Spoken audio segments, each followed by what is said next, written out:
I think that it's important to not carry a manifold of specific ideas into the field.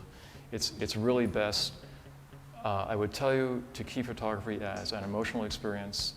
The field experience really is the heart of that, and it is something that involves, that needs to involve a high level of honesty and self-criticism.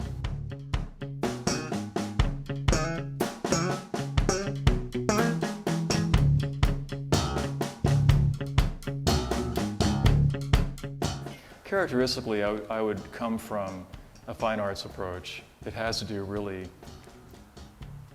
with densities of palette, with texture, pattern repetition, and certainly color.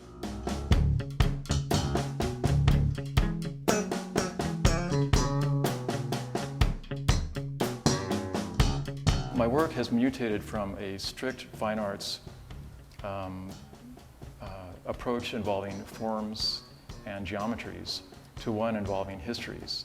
And while some people say, well, your work is becoming much more social documentary, I look at that word and I realize it is more really, I look at it as more socio-historic in the sense that it shows histories and not just social stuff.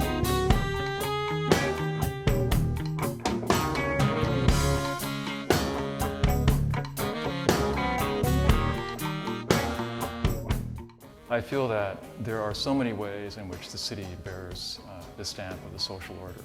The way in which we engage economies, the way architecture reflects intentionality, the way that we actually turn aside from great works. These are multi-layered themes for me. These are wonderful places to go with the lens. And so you come upon the idea of looking at the city as a sort of interesting aberration, as a curiously dense place that reflects so much what humans are about. Ironically, when I come into this environment, I'm always looking for the soulless place. I'm looking for the place that doesn't have the human subject. Well, that's great, except that what has happened so much over time is that the more I become involved in the social histories and the quality of the city as a record, the more the human stories impetuously poke at me and want to be heard.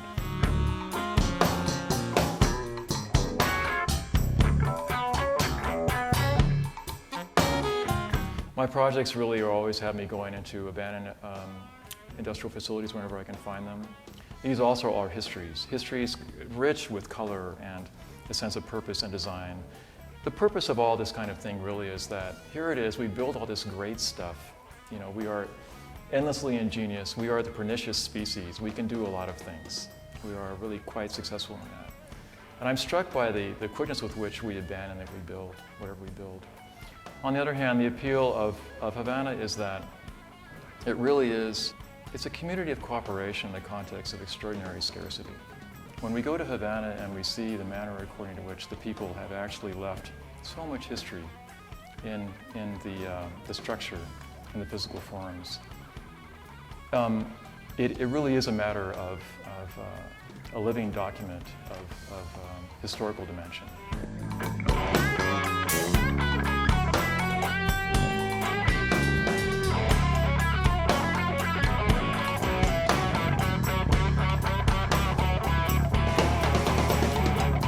There's an image that I am relatively fond of, an older one, and it is actually of this beautiful meadow of crumbling apartments, a meadow flanked by these apartments.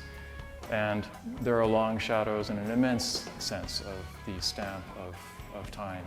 And these are lived-in apartments. We know this because there are water condensation, or rather water purification cisterns on top, and television antennas. In the background is this this obelisk, this monolithic thing that is the Murillo Cohiba Hotel, built with money from Spain. It is, some would like to think, the new Cuba. It will survive really as a culture in two dimensions for a long time. Cuban culture is immensely cautious with its architectural heritage. We see 400 years of architectural forms in a state of what I would call living decline. It is really a beautiful thing.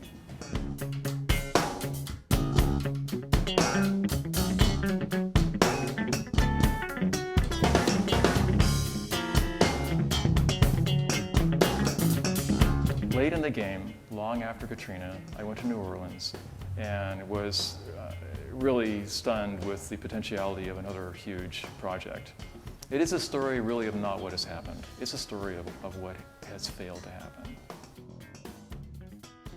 I found that the landscape where I wanted to be, this is the Ninth Ward and South, Chalmette, Larrabee, St. Bernard. Very tough area.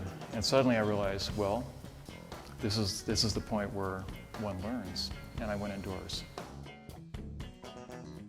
What I found was a very curious lack of color. I really don't do anything other than natural light photography. So I began doing these very long exposure inside shots, inside of churches and schools, and I do mean completely broken, abandoned, and torn.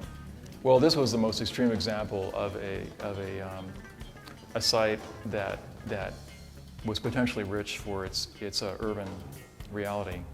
I have never encountered a demographic so eager, so impetuously insistent on telling the stories. I finally actually took a voice recorder and recorded some of these because it was just too rich.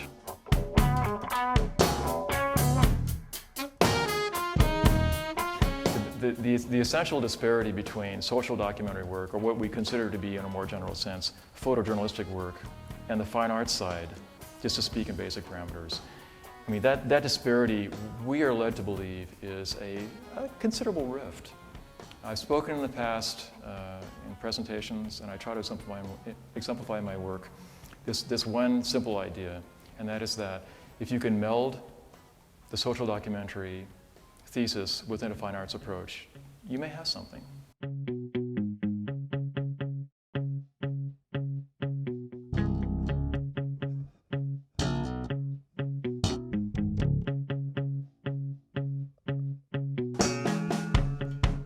What I really hope people will take from my work is a sense of provocation, a sense of interest in actually looking deeper.